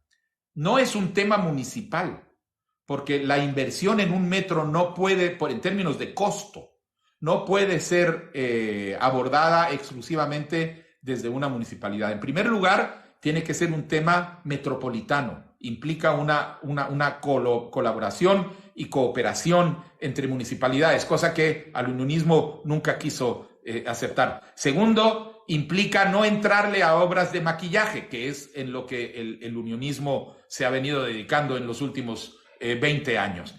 Es una medida estructural que tiene que ser adoptada con seriedad desde el primer día, porque es un proyecto muy intenso, muy caro, que va a generar muchísimo trabajo, pero que también es complejo para que tengamos ya la primera línea. Eso es lo que nosotros tenemos estimado, funcionando para cuando comience el 4º año de nuestro gobierno. La línea desde Misco hasta el Obelisco. Y en eso estamos trabajando con la planilla Semilla, que va a competir, está compitiendo por la Municipalidad de Guatemala, y con Inoshka Matute, que es nuestra candidata a concejal. Y estamos viendo no únicamente el metro, evidentemente el metro por sí solito no va a resolver el problema, es el eje central de un sistema multimodal donde va a tener otra serie de soluciones para ir extendiéndose por sistema de radio en toda la ciudad. Ok, ahora me gustaría que habláramos un poco sobre los otros candidatos políticos y saber qué visión tiene usted sobre ellos.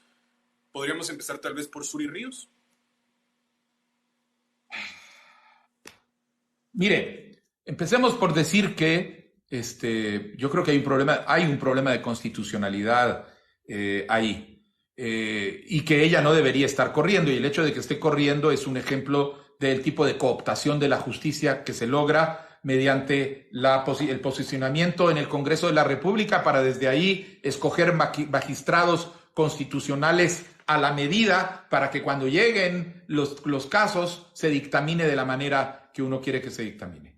Pero bueno, es una candidatura de la impunidad, hay que ver quiénes son los que están alrededor de ella. Hablábamos de la Fundación contra el Terrorismo, pero si parecen que son parte del mismo, solo falta que la Fundación contra el Terrorismo salga con la banderita de valor, de manera que no nos engañemos, ya sabemos lo que está en juego. Ok, Sandra Torres. Bueno, digamos, Suri la candidata de la impunidad, Sandra es la candidata de la corrupción. Yo creo que no es necesario dedicarse a explicitar. Recordemos los audios que todos hemos escuchado, donde ella discutía con Gustavo Alejos las donaciones de 40 millones para la campaña que iban a obtener del empresario tal o cual, etcétera. ¿Eso es lo que queremos? ¿Eso es lo que este país se merece? ¿Eso es lo que necesitamos? Si le apostamos por ahí, por supuesto que vamos a tener otra vez esta estructura de la corrupción durante mucho tiempo. Carlos Pineda. Jimmy Morales II. Es decir, ¿de dónde viene la popularidad de Carlos Pineda? De un guatemalteco desesperado, cansado, harto de los políticos corruptos de siempre. Y que entonces de repente empieza a ver y encuentra a alguien que dice que no, yo soy distinto, yo no soy de ellos, y además hace muchos chistes y dice todo, pero con muchas sombras de fondo, tiene muchas cosas que explicar, que además se niega a explicar porque no controla su carácter y entonces explota por todas partes. No creo que sea una persona confiable. Nos exponemos a tener un Jimmy Morales II. Al final todo el mundo vota por el que dice que es outsider y termina totalmente entregado al sistema. Además, recordemos, Pineda pasó por la UCN, es el que le estaba organizando el partido a Valdizón y está con Prosperidad Ciudadana, que es una recolección de personajes turbios y sospechosos de todo tipo. Uno no se sube, uno no pide jalón para ir a salvar al país de la corrupción subiéndose a un taxi manejado y lleno de mafiosos. Punto. Ahora, Jimmy Morales como candidato a diputado y como expresidente. Mire, Jimmy Morales como presidente fue una expresión del deterioro patético del sistema político guatemalteco. Que alguien con esas características haya podido llegar al poder y haya ejercido el poder es realmente síntoma que como país estamos muy mal. Y como candidato a diputado lo que está jugando es a la falta de memoria de la población, porque lo único que hay que ir a ver es qué fue lo que hizo, lo que no hizo. Hay un ejemplo, yo no me olvido de esa escena en donde él salía diciendo, anunciando el libramiento de Chimaltenango como la gran obra de infraestructura de Centroamérica, etcétera. Vayan por favor hoy a ver lo que es ese libramiento de Chimaltenango. Eso retrata a la persona. Y además fue el que, por no poder resolver un tema personal, terminó cargándose a la CICIG y abriéndole las puertas a la corrupción dentro del país. En los comentarios piden mucho que pregunte por su opinión sobre el doctor Manuel Villacorta. El doctor Manuel Villacorta, yo a Manuel Villacorta le tengo mucho respeto, lo conozco personalmente, sé que es una persona muy bien formada, pero no puedo dejar de preguntarme por qué se va con más de lo mismo. Porque al final Voz es una reedición de la UNE, es un partido hecho de los rejuntes de la UNE que toma la estructura clientelar de la UNE para articularse con gente que ha participado en la firma del Pacto de Corruptos, cuyos nombres salen mencionados en las confesiones de gente de Odebrecht, etcétera, que tienen una estructura de nepotismo, y que ahora empiezan a intentar a ver cómo justifican, no, hay que darle la oportunidad a los parientes, porque a lo mejor los parientes, por favor, es nepotismo, que es una forma de corrupción. De manera que la pregunta es, ¿cómo puede alguien con esa claridad que tenía en algún momento irse por ahí? Pero la verdad es que también él ya estaba en plática con nosotros, y al final de nosotros, con el partido nosotros, con el partido nosotros, ya prácticamente había aceptado, pero al final el partido lo votó, y fue solo porque a Voz se le había ido Antil a última hora y se habían quedado sin candidato, que entonces encontraron ahí y se juntaron para ir adelante. Pero pues que responda él, ¿qué hace eso con sus principios? No sé. Ok, ¿y Edmond Mulet? Edmond Mulet, mire, también a Edmond Mulet lo conozco desde hace rato, es un hombre muy bien formado, un profesional muy claro, pero lo que no entiendo es cómo puede tratar de decir que va a hacer algo diferente cuando lo que está haciendo es armando a lo mismo. En el partido de Edmond Mulet, en Cabal, hay gente muy buena, pero también hay gente muy mala. También hay gente que viene de casos de corrupción, caciques locales, gente que hemos visto actuando en el Congreso en este momento, y que han estado votando. Es decir, yo no me explico, pero quien ofrece que va a actuar diferente no puede hacerse acompañar de más de lo mismo.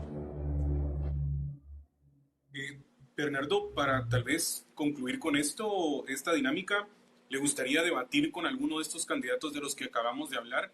Y teniendo la oportunidad de tener tantas personas acá que han logrado pues esta entrevista, otras entrevistas, tal vez podríamos lograr con la interacción de ellos uno de estos debates a los cuales usted estaría dispuesto. No, yo hasta memes he tirado por ahí diciendo, aquí estoy yo, quiero debatir, vamos a debatir. No puede haber una democracia en donde no se contrasten ideas, donde no se pongan los planes sobre la mesa, donde no haya oportunidad de hacerlo. Pero pues Suri ya dijo que no quiere ir a ningún debate, inclusive hasta de entrevistas está bajando. Yo estoy aquí. Si quieren debatir, debatamos. Es necesario hacerlo. Es sano para la democracia y es bueno para el ciudadano. Las personas aquí están pidiendo un debate con Villacorta. ¿Estaría dispuesto a debatir en esta plataforma con el doctor Con mucho gusto, incómodo. O sea, es cuestión solo de acordar la agenda.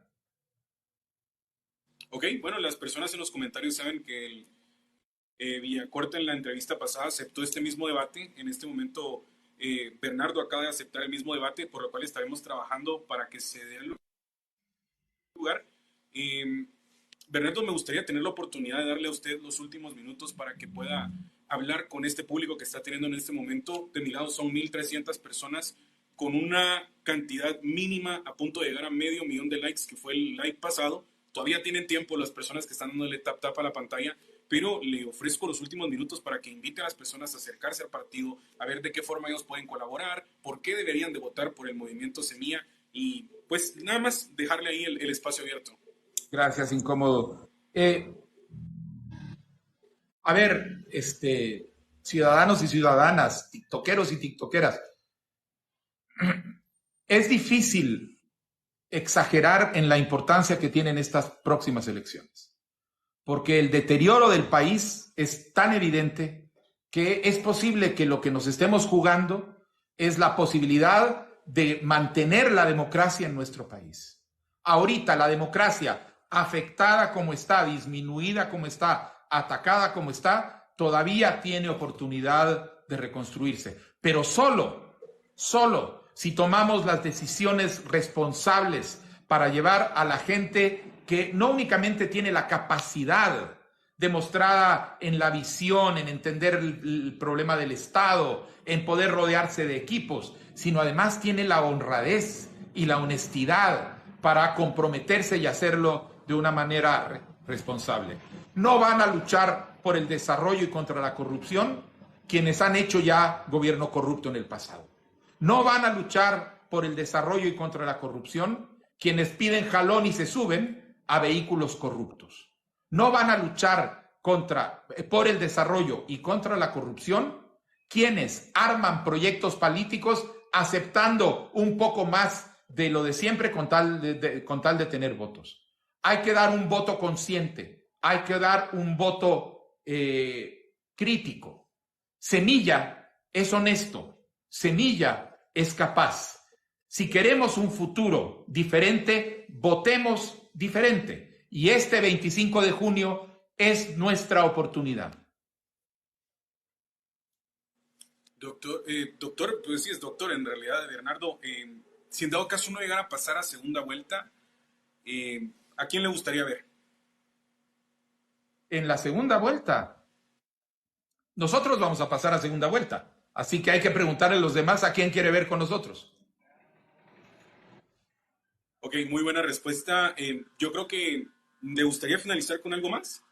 No, simplemente muchísimas gracias a quienes han estado atendiendo. Vean nuestro programa, nuestro plan de gobierno, nuestra agenda legislativa en movimientosemilla.gt, y a quienes ya tienen claro que de verdad Semilla es la opción, ayúdennos de boca en boca, en las redes, con las familias, con las amistades.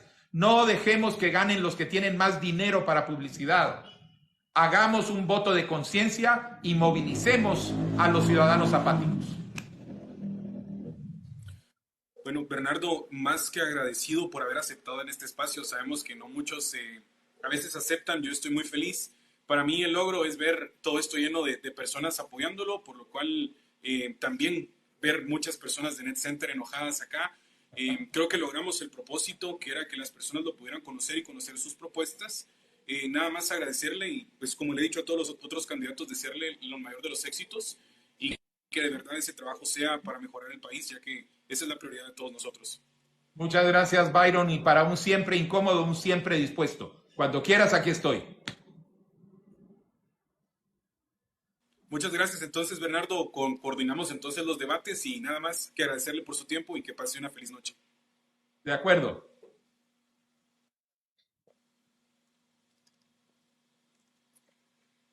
Bueno, para las personas que pudieron o están acá presentes, y ya estamos concluyendo entonces el live con Bernardo. Todas las personas que estuvieron comentando y estuvieron mandando aquí sus preguntas, como siempre, recuerden, si ustedes fueron muchas preguntas las que nosotros tuvimos, por lo cual más de algunas se me pudo haber escapado. La mayoría de preguntas que pregunté no solo son que a mí sí me ocurrieron, sino que también me llegaron a mis redes sociales. Recuerden si ustedes que me pueden ir a seguir a Instagram, estoy como siempre _incómodo, y ahí es donde me pueden mandar estas preguntas, es donde pueden interactuar conmigo, me pueden mandar información, incluso me han hablado ya otros candidatos que quieren animarse acá. Tenemos varias noticias, varias sorpresas, varias colaboraciones con otros creadores de contenido y otros candidatos, por lo cual este no va a ser el único. Recuerde usted que si usted quiere que yo entreviste a uno de los candidatos por los cuales usted tiene cierta duda, puede etiquetarme a mí en los videos de él, etiquetarlo a él en mis videos, para que se sienta, digamos, esta presión, este deseo de que exista una entrevista. Nada más que agradecerles a todas las personas en este momento donde empiezan a bajar los números porque ya saben los net centers, pero yo quiero aprovechar para eso. La única forma de apoyarme a mí, recuerde, usted no es mandándome regalos, no es mandándome donaciones, que si usted lo quiere hacer están más que bienvenidas en mi perfil, sino es siguiéndome en todas mis redes sociales. Tengo muchos proyectos para entregarle a todos ustedes que solo van a funcionar si cuento con el apoyo de ustedes. Este live queda grabado, mucha gente vino tarde, el día de mañana en la tarde o en la noche va a estar arriba de una vez en YouTube para que ustedes lo puedan observar, y nada más que eso, agradecerles nuevamente. Les digo, hay mucha gente que ya aceptó. En este momento también tuvimos ya que Manuel Villacorta aceptó el debate, ya Bernardo Arévalo aceptó el debate, ya solo es de coordinar la fecha. Entonces esto se acaba de lograr por ustedes, porque yo fui el que lo entrevisté a Manuel Villacorta y a Bernardo Arévalo, porque ustedes estuvieron etiquetándome entonces en los videos. Gracias a ustedes por su tiempo. A Milcar Pop me están poniendo ahí, yo estoy esperando que me confirme una fecha. A muchos candidatos también, un debate con Pineda y Arévalo. Primero tendremos que hacer que Carlos Pineda me desbloquee sus redes sociales, ya que la única red que no me tiene bloqueado es en Twitter, pero entonces si ustedes le pueden decir, yo ya dije que sí. A ustedes gracias, y nuevamente si me pasé alguna pregunta, una muy sincera disculpa. Sí, rompimos otra vez el récord que habíamos tenido la semana pasada. La semana pasada tuvimos 500,000 de likes, esta semana estamos teniendo más de 500,000 de likes, casi el 1,000,000 de likes. No sé si ustedes se quieren animar ahí, que se les acalambre el dedo dándole, pero nada más eso, eternamente agradecido a ustedes. Y como se los digo, si ustedes necesitan que yo esté entonces entrevistándole a un candidato a presidente, entrevistando a un candidato a alcalde, a diputados, simplemente tienen que etiquetarlo. Ya estoy teniendo comunicación con bastantes candidatos, más que todo diputados y alcaldes, por lo cual me gustaría más tener presidenciables para que ustedes puedan estar un poco más informados de cómo realizar su voto, ¿verdad? También me gustaría hacer una dinámica, y el día de mañana, de una vez les aviso, vamos a estar transmitiendo, no solo yo, sino varios creadores de contenido sobre información política, y vamos a estar platicando al mismo tiempo todos, pues interactuando, ¿verdad? Generando nuestras ideas y al mismo tiempo empezando a hacer las pruebas para una muy buena sorpresa que tengo arreglada para ustedes, de la cual ya se van a enterar. Y es que no puedo decírselas porque la estoy trabajando con alguien más y no sé si esa persona ya está listo para revelar la noticia, pero estén pendientes, por favor, estén pendientes de mis redes sociales, estén pendientes de mis historias de Instagram, estén pendientes de mis publicaciones en Twitter y en los videos acá, porque aquí es donde yo les voy a estar dando toda la información que ustedes van a necesitar, pues para poder hacer un voto consciente. Al final esa es la intención. Nuevamente les digo, no se los voy a decir porque es sorpresa, y nada más agradecerles a ustedes por esos comentarios, ya sean buenos o malos. Recuerden, si usted ya lo dijo Víctor, si Víctor ya lo dijo, lo podemos decir, pero bueno, ahí estén pendientes de las redes sociales y vamos a estar teniendo bastantes debates, vamos a estar teniendo va a estar bastante entretenido, y como les digo, solo esto va a funcionar si ustedes pues me apoyan a mí, apoyan a los creadores de contenido con los que estamos colaborando. Entonces mañana vamos a estar teniendo un live un tanto pronto, por así decirlo, un poco breve, pero va a estar funcionando muy bien. Una entrevista a Gloria Álvarez, lo podríamos hacer después de elecciones porque yo quiero darle prioridad a candidatos que están inscritos, pero sí, no estoy cerrado a la posibilidad. Con Giovanni Reyes, solo es que me escriba. Ya tengo comunicación con Inoshka Matute, en realidad el equipo de comunicación me escribió el día de hoy de ellos. De Giovanni Reyes no he tenido comunicación todavía, con Inoshka estoy viendo agenda todavía en este momento. Al del Partido Bien también ya tengo comunicación, ellos ya tienen mi número para poder hablar conmigo. Me estaban hablando también si no estoy mal, de Luis Lam, del Partido de Integración Nacional. También estoy dispuesto a darle la entrevista. Vaya, a cualquiera que usted quiera que le dé la entrevista, o el tiempo o la plataforma, estoy dispuesto a hacerlo. A Samuel ya lo hemos subido, ya hay una entrevista grabada y está en mi canal de YouTube por si ustedes la quieren ir a ver. También está una entrevista con Andrea Villagrán, tengo una entrevista también con Fopa y tengo una entrevista también con Jordán Rodas. Por si ustedes las quieren ir, están en mi canal. Y pues también la entrevista con el doctor Manuel Villacorta también ya está en mi canal de YouTube. Dice, un debate de 3K y mi persona por la diputación de Chiqui. Más que bienvenido, si 3K. También le había pedido también a Maciel Carrillo que si se quería subir a un debate. Es la tercera vez que le estoy invitando y nunca me ha respondido. Con Jan Roca ya tenemos confirmado la comunicación para poder tenerlo acá. A Telma Cabrera no he podido tener información. Edgar Ching no me ha aceptado entrevista. No tengo comunicación con él, pero sí estamos tratando de incluirlo en un proyecto que tenemos, entonces pendientes ahí. Carlos Pina no acepta debates, esperemos que tal vez pueda aceptarlos, ya que yo creo que esto podría pues ayudar acá. También le he pedido a Pirulo, no sé si ustedes pueden ayudarme con eso. Le pido a Pirulo una entrevista y no me la quiere dar, o no me ha respondido o no me ha leído. Isaac Farchi, he visto también que ustedes lo han mencionado mucho. Entonces podría estar ahí. Suri Ríos lo veo bastante imposible, no creo que ella me responda. Me respondía antes, ¿saben ustedes que es bien curioso? Pero el usuario de Suri por Guate, cuando yo empecé a hacer contenido acá, me respondía a mis videos, me ponía así como usted es un mentiroso, diga la verdad y todo. Solo empezó la campaña, cambió totalmente la imagen, borraron todos los videos y pues ahora ya no responde, ¿verdad? Entonces, a Telma Cabrera me gustaría también tenerla. Me gustaría tener a Pirulo. Con Jimmy Morales no tengo, pero sí me estaban preguntando si quería uno con Sammy.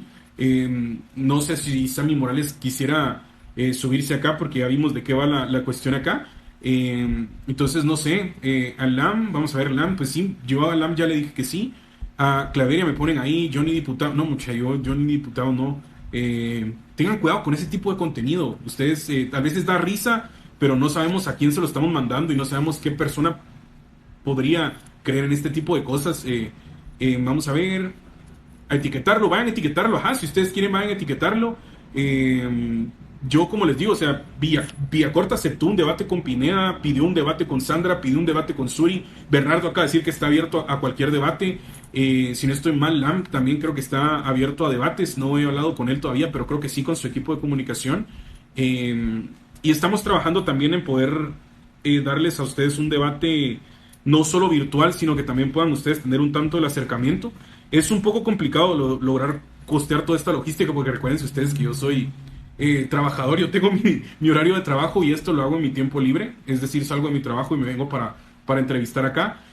Con Neto Brand me tiene bloqueado todas sus redes también. Que no sean solo de izquierda, es lo que estoy diciendo, amigo, que solo tienen que etiquetarlo. No es que yo esté entrevistando a candidatos solo de izquierda, sino son candidatos que me han aceptado la entrevista o han querido entrevistar. No es mi culpa si son de izquierda, socialdemócratas o de centro, no. Te mandaron mensajes amenazándote por hablar mal de Pineda. Sí, a mí también me han mandado muchos mensajes así. Ojo con eso, recuérdense que todo eso es penado. Eso sí está mal. Amílcar Pop, estoy esperando entrevista con él, de verdad. Me gustaría que pudiéramos hacerlo con Amílcar. Pues estoy teniendo comunicación si alguien conoce a alguien de ahí. Y vos sos de izquierda, lo que sea no se pregunta, man, hombre. Ya estás viniendo a resaltar lo obvio. Dice, ¿es cierto andan amenazando a los de Pineda? Sí, yo sé que sí, nos andan amenazando a todos, pero ustedes sigan ahí. Cristian Álvarez también lo invité una vez a una entrevista, no me respondió tampoco. A Aldo también le pedí una entrevista una vez, no me la ha aceptado tampoco. A Juan Francisco Sandoval le pedí una, tampoco me la aceptó. A Alfonso Portillo le pedí una, me pidió mi número, se lo mandé y ya no tuve información de él. A Tono Coro no he tenido comunicación con él. Raúl Barrera, ambos cracks, gracias a Raúl Barrera. Sí, pues Raúl, nada más es cuestión que nos dé el tiempo. Pero sí, Jonathan Mencos también, también creo que nos seguimos, entonces le puedo decir. A Mulet también me tiene bloqueado. Es que les digo a ustedes, tal vez les recomiendo que vayan a ver un tanto mi contenido, no más reciente sino anterior. Esto lo vengo haciendo desde hace 2 años y ya venía yo hablando desde hace 2 años sobre elecciones, ya venía hablando sobre esto. La cuestión ahora es que tuve un crecimiento tal vez un tanto exponencial y por eso la gente no conoce el contenido que hago. Pero mi contenido no solo ha sido redes sociales, obviamente se volvió redes sociales por la pandemia, pero antes también estaba en manifestaciones, antes también realizaba un poco de activismo, el cual espero yo en un futuro pueda regresar para poder seguir tratando de hacer una luchita ahí. ¿Quieres el 1,000,000 de likes? Vasos grande. No, hasta había perdido, si quieren lo termino ahorita. Yo porque de verdad me hubiera gustado llegar al 1,000,000 de likes, miren, yo creo que ahí sí hubiéramos cambiado la historia, pero ustedes me cacharon, mentira. Pues nada, ahí... si quieren que entreviste a alguien más, de verdad se los agradezco un montón por el tiempo. Dice solo izquierda invitar, solo izquierda acepta, no es mi culpa, de verdad. O sea, no es mi culpa y creo que Semí es socialdemócrata y igual Villacorta se dijo socialdemócrata. Entonces, no es mi culpa. Yo cuando les pido me bloquean, entonces no me digas a mí. Decirle a ellos, decirle a ellos que acepten, no a mí. Yo ya dije que sí, que conste acá que yo ya dije que sí aceptamos. Hablar con cualquiera, debatir con cualquiera, obviamente si ustedes quieren, ¿verdad? No voy a poder aquí a alguien que no quiera. Dice nada derecha que acepte porque no hay ninguno bueno. Ok, dice lo que piensan en Guatemala, izquierda y derecha. Sí. Dice preparar resúmenes de preguntas de la Mara. Sí, en realidad hay gente, lo que pasa es que ustedes no sé si me siguen en Twitter, hay gente que está poniendo acá en comentarios que sí leí sus preguntas y es que las preguntas van dirigidas siempre a lo mismo. ¿Por qué? Porque son problemas muy exactos en Guatemala, ¿verdad? Corrupción, salud, educación, seguridad, economía, trabajo y toda esta cuestión fueron preguntas que hice en todas de esta. El resumen de la entrevista voy a estar subiendo clips, así como subí la entrevista anterior. Eso es lo que muy comúnmente hago. Lo más seguro es que después de hacer esto, pues van a empezar a decir que yo estoy ligado a partidos, porque ya me han ligado a varios y llegamos al millón. Tengo un montón de gatos, no solo tengo uno, tengo varios. Créanme que han estado jugando acá abajo de mis pies por lo mismo que les estaba contando. Llegamos al millón de likes, rompimos el récord de la semana pasada, miren ustedes. Si tan solo fueran quetzales, ya los hubiera invitado a todos a comer ahorita, miren. Pues nada, más que nada agradecerles a ustedes, eternamente agradecido por el tiempo, por haber estado acá, por la oportunidad. Se me apagó mi lucecita de fondo porque ya miren, se quedó sin batería. 10 pesitos me costó y la compré solo porque yo sabía que se iba a ver bonita la entrevista con ustedes. Nada más agradecerles por su tiempo. Tómenle screenshot a esto y si pueden me etiquetan en Instagram porque definitivamente, wow, nunca me imaginé llegar a 1 millón de likes por un live. Estamos aquí, miren, ha sido un montón de chance, sí, ha sido un montón de chance. Para los que no conocen, es Katia, mi novia, también es mi manager, es la que me mira mis agendas, mis fechas, mis entrevistas, es con ella la que manejo todo. Ahí estamos, gracias, de verdad. Nada, nuevamente decirles, ustedes importan, piensen bien su voto. Nada, sean felices, ustedes valen, importan. Si ustedes se sienten solos y no creen que no pueden hablar con nadie, háblenme a mí, yo le respondo a todo mundo. Y ahí estamos, de verdad, no están solos, muchachos, los quiero un montón. Ustedes valen, importan, sus sueños importan, luchen por sus sueños, háganlo todo con felicidad y con pasión, créanme que lo van a lograr. Nos miramos en la próxima entrevista, nos miramos mañana en el otro live, donde vamos a estar hablando ahí con otros creadores de contenido sobre la importancia de hacer un buen voto, ¿verdad? Entonces, que pasen una feliz noche a todos. Está soltera mi novia. Sí, el requisito es que ayuden a pagar la renta y a limpiar la casa. Sí. Que pasen una feliz noche. Entonces, gracias a todos ustedes por esto. Y los espero la próxima. Síganme en todas mis redes sociales, en todos lados estoy como siempre _incómodo. Estas playeritas, por si no sabían, las estamos haciendo en una colaboración con Rockstar GT. Y si ustedes usan el código siempre _incómodo, van a tener un 10% off en su primera compra, por lo cual ustedes también me apoyan a mí a que más marcas trabajen conmigo, porque al final de esto se trata. Si yo salgo de mi trabajo convencional, es entregarme al 100% a esto que estoy haciendo acá, y solo va a pasar si ustedes me apoyan. Entonces, muchas gracias a todas estas personas que estuvieron acá. Tamales para todos el 24. Mañana a las 7 de la noche, si no estoy mal, voy a estar con Víctor y con otras personas. Los quiero un montón. Entonces, mis bebés informados, gracias hasta los net centers que probablemente tuvieron que trabajar horas extras el día de hoy, pero de nada por llevarles los frijolitos a su mesa a ustedes. Que pasen una feliz noche, manténganse incómodos, manténganse guapos, manténganse informados. Los quiero un montón.